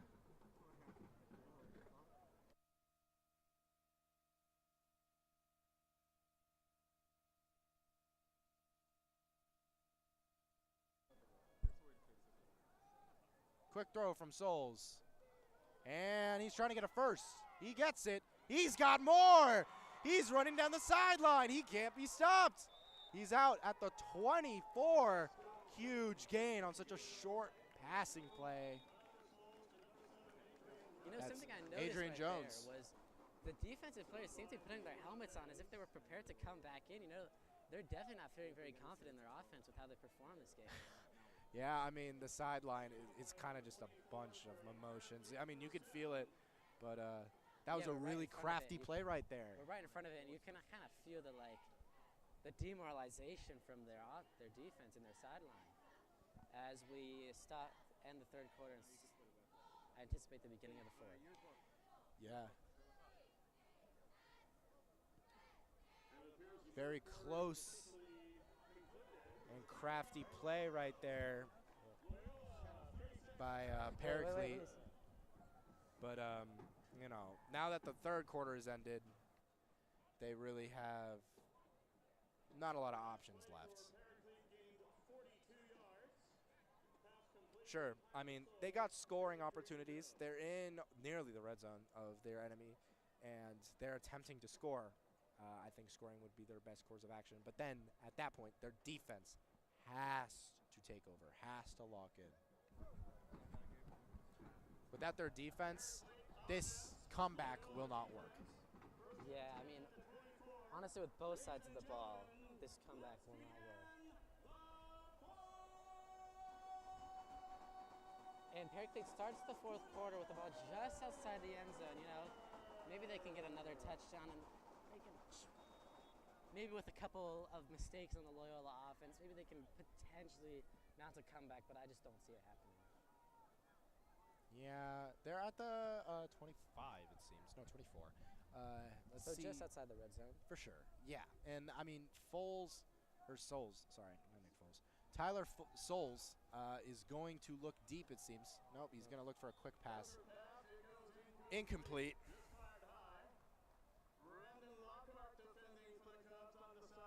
That's Lockhart with lockdown D. Yeah, we're looking at a Loyola victory if they keep this up. that will push both streaks forward as Paraclete will then go 0-3 in the last 3 games. And then Loyola will go 3-0 in the last 3 games. So, and this is also an Angeles League matchup. So that'll also boost their rating within that.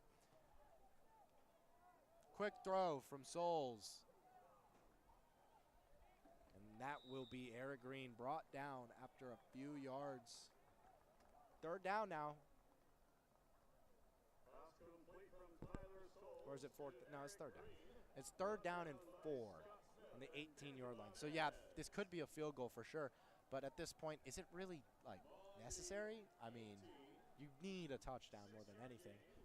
Why would they even go for a field goal is the question. I don't think so. No, I don't. You know, like famous rapper Jordan Carter said, I'd rather die before I come in last. You know, that's the mentality they have to have here. Yeah. Shout out Jordan Carter. And it seems like there's a jump here. Let's see what the – oh, and it will be offsides. See, that's costly on Loyola's side. That will give another fresh set of downs. But that's what Paraclete needs for this game. I mean, they have to – the only hope they have is Loyola making a couple mistakes on offense and defense, giving them a small chance to win. Yeah, and they also got to not foul themselves. They don't want to have more penalties. Yeah, and I'd say that was definitely more of a big thing in the first half. You know, the second half, that hasn't been an issue for them.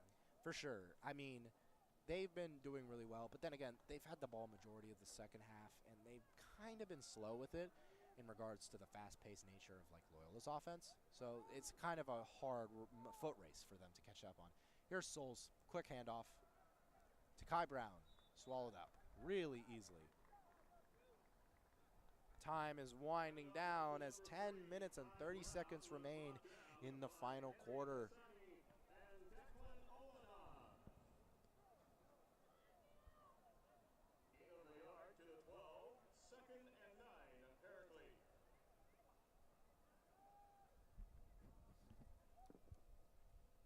Pretty tough standing for Tyler Paraclete. Neal's in at running back. Yeah, here comes Neal for halfback. And they're lined up in 4 verts. Definitely looks like they're looking for a pass, and they do. Scrambles out Souls, right. he could run this, and he's going to. He tucks and runs. That's not enough for a touchdown. And it looked like he was trying to get out of bounds there, but he was tackled inbounds, unfortunately for them, as the clock runs just below 10 minutes left, and they're on, it looks like about the 3 or the 4. That, I think, may be a first down or just shy of it. Let's see what the referee rules. Now, that is a first down, it seems. So, 1st and goal for Paraclete. They got 4 tries to convert. Excuse me, first and goal on the 3, yes. You know, I'm pretty sure at the first half they fumbled on the 3-yard line. Was it the 3? I think it was, maybe. Yes, it seems like it. Nearly I formation. It's just has his running back right behind him, his Souls. Interesting change of formation then. Don't want to have another delay of game call. Handoff. Here he comes.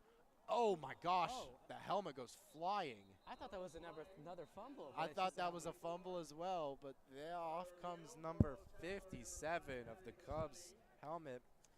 That is Declan Lyonen who has his helmet just flung in the air.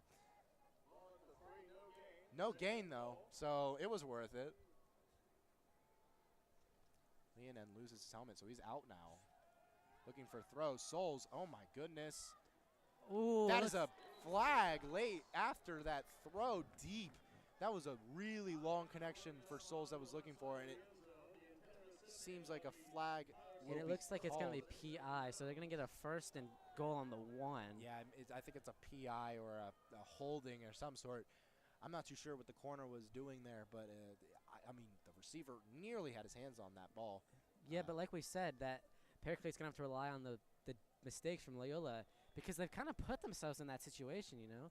Like, after that absolutely abysmal first half, in these slow, methodical drives, something like that they cannot afford to be doing, it seems like they're just going to have to rely on Loyola to make mistakes to have a chance of winning. Yeah, and now at this point, they're just going to give it to Neal or like a QB sneak. Oh, my gosh, here comes the Souls. handoff. A bit like Peyton Manning, but it does not work this time. Souls trying to get crafty there and bring it in himself, but no, he will not. not. He gets tracked down by 2 QB spies, it seems, or 2 attentive Cubs. And he will actually, I think, lose yardage on that. And these small plays just are critical for Paraclete because they burn clock and you also lose yards. And clock cannot be something that Oh, my they gosh. can be burning And they out. lose downs. Like, think about that. They're 3rd and goal now On the 3. on the 3-yard line. So they really need to – they got 2 plays. They had a better field position, and then they just messed it up instead of giving it to their running back. Here's a pitch to their actual running back, Neal. Here's 5 Cubs to push him out of bounds. And again, it does not work. It's going to be 4th and I don't know if that was a loss of yards. It looked like it was just a No held him at the goal gain line. or at least 1. But this is like this is the game for them. 4th and 3.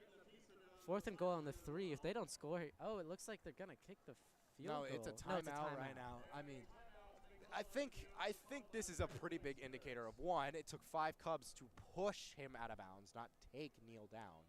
So, yes, he's a pretty tough guy to bring down. That makes me question why don't they just run the ball with him on the 1? I mean, you had an easy run a 1-yard formation and shotgun and then bring him up the middle and have your QB maybe push him in. I don't know, but at that point he would have some sort of support. At this point, they're kind of just scratching their heads. Like, what do we do, man? Like, we're kind of stuck. They have run a couple of QB sneaks on 4th and 1 earlier in the game, and they have worked. So I'm really surprised that they didn't do that there. A QB sneak, maybe a halfback dive from I form or a halfback a run up the middle from shotgun. Yeah, I mean, Takai Brown, I think, is in the either. And Tyler Neal is in, so we might see a potential run. I mean, it seems like he can definitely gain 3 yards, but with Loyola loading the box, it seems like it's not a guarantee. Yeah, we'll see. Here is an I formation. Rolling out. Here's Souls. Will he run for it? He drops the ball. Oh, my gosh, he's dropped it again. And Loyola gets the ball on their own 15. Oh, no. That's not what you want to do. That is like the one thing you don't want to do. I've never seen that, a quarterback on a running out of the pocket, and he just drops it. I mean, there was a defender like a couple feet away from him, but he didn't touch him. That was all on him. I liked the idea. It was anticipated to be a run up the middle with their big guy. Everyone thought so. Couple players tracked Souls down, and then Souls just kind of like, I don't know, lost his grip. I mean, it is a fairly cold night. So maybe, yeah, his palms may have been a little sweaty, you know? Yeah. A little clammy. I mean, it's like it's the coldest it's been today. It's like, I don't know, 68 or so degrees. 72 degrees. 72. Yeah, it feels so cold here in LA, but I don't know. Especially up here. Yeah, maybe the ball just was just slipped out of his hands, but that's a critical error for Paraclete. On top of many critical errors they've had this game. Yeah, this is just one to forget, for sure. One to learn, live and learn, live and learn. Forgive and we forget. have reached just about 7 minutes 30 left in the quarter. You know, I think that Loyola kind of just wants to burn the clock and get out of this game healthy. Yeah, they're like, okay, let's not injure anybody else on senior night. Let's get to the ceremony. Like Derrick Rose a couple of years ago, playing the last minute of an NBA game and didn't get injured, tears his ACL. Yeah, that's, that kind of ruined and derailed his, like, superstar career. He's still a pretty good player, but, never was the same. Also, like Gordon Hayward in that injury. Oh, that was brutal. Yeah, but that was also very high And controversial. up the middle. And that's another throw directly to number 25. You know, the Loyola Bryce offense Coleman. definitely reminds me of Jennifer's Body by Ken Carson. You know, there's a stop, then a big gain, a stop, then a big gain, you know? A very short gain, then a big one. Yeah. I definitely agree with that. I'm loving the references. Here is Loyola just... I mean, we're trying to make you laugh, trying to give you something to watch when this game is essentially over. I mean, yeah. I mean, even if you're a fan on both sides, it's over. You have 6 minutes left. It's over. I don't know, but... By Ken Carson, yeah. And that is just another run up the middle. Loyola really in no rush. They kind of are just kicking up. A lot of players have already kind of like taken their helmets off. And the on the Loyola sideline. fans are leaving, you know, the game's kind of dying. The Loyola fans aren't really leaving per se. They're just more like, okay, let's go get some snacks if possible. I mean, I want some snacks. They're like, all right, might as well get comfy for the senior night presentation. Yeah, Loyola. Yeah, Loyola. They're just gonna keep running it, honestly. Tight end goes in motion, lined up in shotgun. Oh, they here's a pass it. throw. Niall. Deep throw. Oh, my goodness. Oh, that seems That's like a PI. penalty. Yes, definitely. I Definitely mean, pushed him out of bounds. First of all, why commit that? I don't know. It's kind of just like, maybe it's frustration, I feel like, you know. For sure. I think that's the reason why. You know, DK Metcalf definitely have suffered that a couple times. Yeah,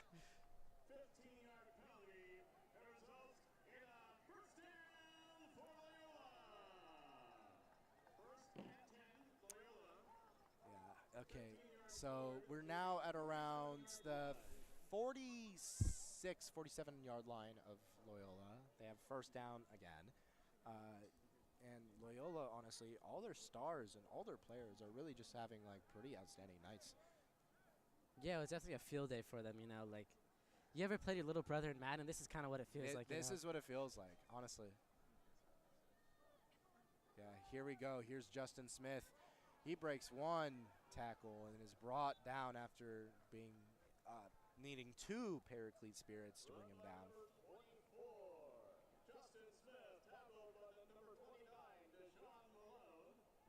That was a gain of 5 for Smith. Once again, continuing his dominant running.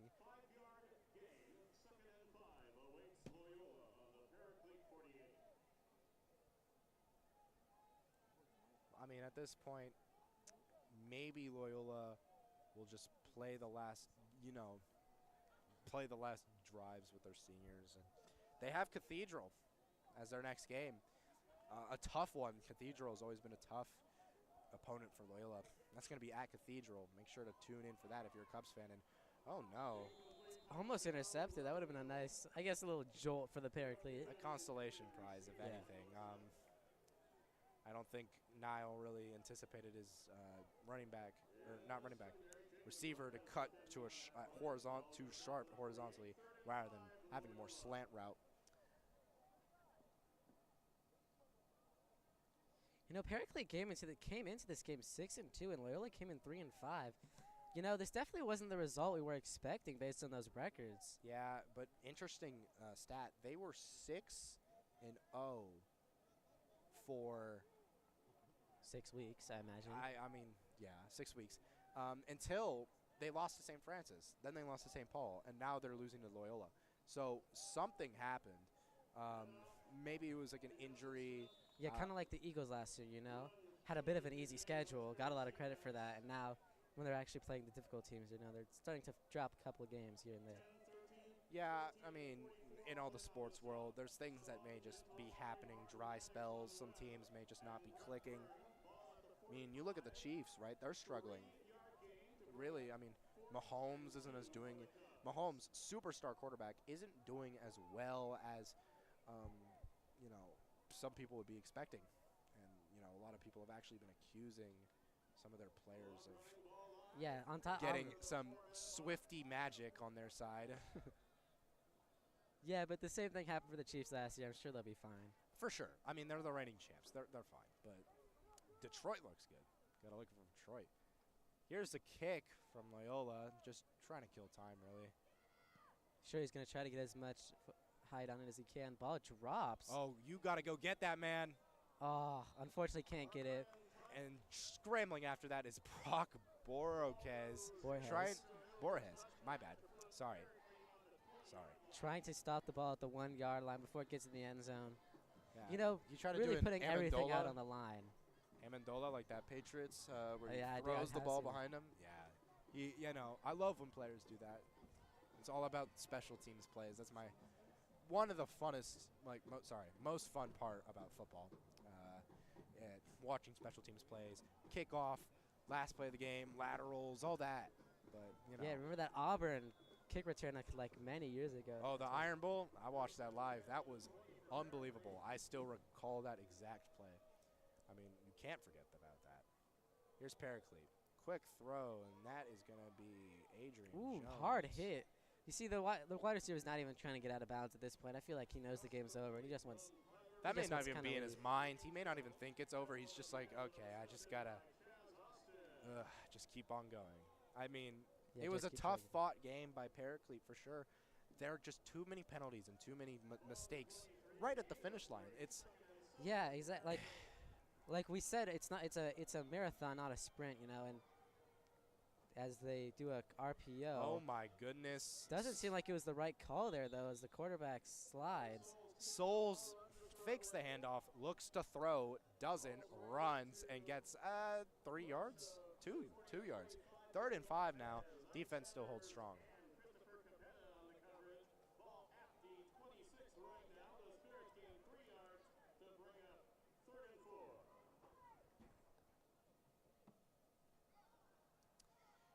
Yeah, now Paraclete, this may be their last drive. I mean, Maybe they can put some seniors in, you know, give them a couple minutes for one of their last games of the season. for sure, but still. I mean, there's still one more game after this, I think, for them. And same for Deep, Loyola. deep ball. Oh my gosh, no one's there. Seems like it was a little bit of a miscoordination. I think the wide receiver was running a streak. I mean, the quarterback thought the wide receiver was running a streak, but it was really running a post. Yeah, that just That just kind of sums up the day for Paraclete. I mean, the day is essentially like, I don't know, he's probably down there somewhere. yeah. And now they're going to kick it, right? Oh, and now coming back out is Jacob Lopez, actually. Oh, never mind. He got called back. But Jacob Lopez, he's been suited up this entire game. I mean, I wouldn't risk hurting one of your best players on a game This that's would basically be over. the Derrick Rose scenario. I don't think there's any point in doing it. 4th and 5. I mean, they're going for it. Not trying to. They're trying. I feel like they're trying to leave. You know. Oh no, they're just trying to get the offside, and it looks like they're gonna punt. Oh no, it was a timeout. Timeout on Loyola's side. I mean, at this point, Loyola's probably just got a game plan. They're like, okay, we're gonna get the ball back. You know, give a couple players that don't get as many minutes on senior night. Yeah, I mean, they did that a lot during the Crespi game last year. Some players who really don't get a lot of time to pop off got to pop off. Neiman, one of them, being a key player who got his entire bench hyped when he got some balls thrown towards his way, and he got some catches. And you can definitely tell the difference between the two huddles. Loyola is ready to play, wants to get out of here, while Paraclete just looks demoralized. You know, their helmets are off. You can tell that they just kind of want to leave. They're not very happy right now. I mean, some of them may already be like distracted with something else. I mean, it's a game to forget for sure. Learn from, but forget. But a really outstanding showing by the Cubs. I mean, you wonder if they're gonna finish strong against Cathedral. Yeah, if they win against Cathedral, they'll end the season at 500, which is definitely. That's a good turnaround, especially because the Cubs didn't look too solid at the beginning of the year. Yes. They had some close games against Chaminade and some other teams. And but like still. St. Francis. St. Francis especially. I'm sure you were there at the game. I actually was. Yes, that's my hometown. I'm near La Cañada. But, you know, Yeah, I was at the game as well. Watching that game happen and watching that last drive just kind of fall apart, I know it gets to someone, especially in a rival game like that. Loyola's shown great resilience, though. They've looking like a different team from then. And now the game winds to its final minutes because As we enter under 2 minutes left. the 4th down conversion just does not work.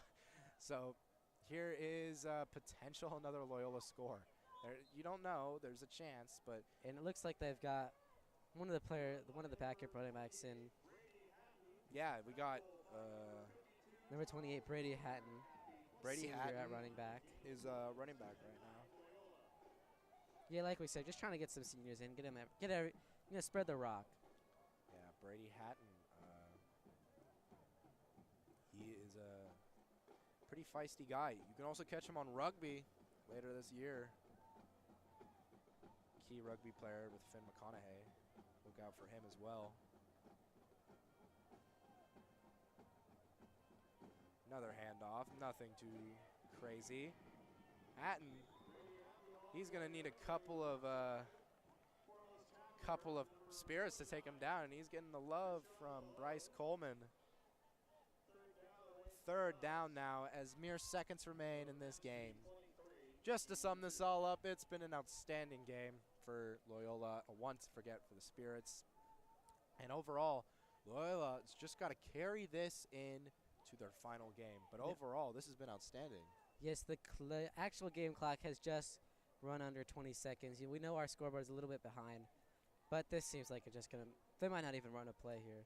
I mean, Kasani may just say, whatever, let's just do it. Why not? We ball now, you know? Yeah, here comes Hatton. 3 Spirits come and get him, and that will be the end of the game. Final score, Loyola wins, dominance, 36-7, defending their home turf on senior night. What an outstanding game. Thank you so much for tuning in. I'm Tate Harahan. And I'm Enzo Martinez. And thank you so much for tuning in to this exciting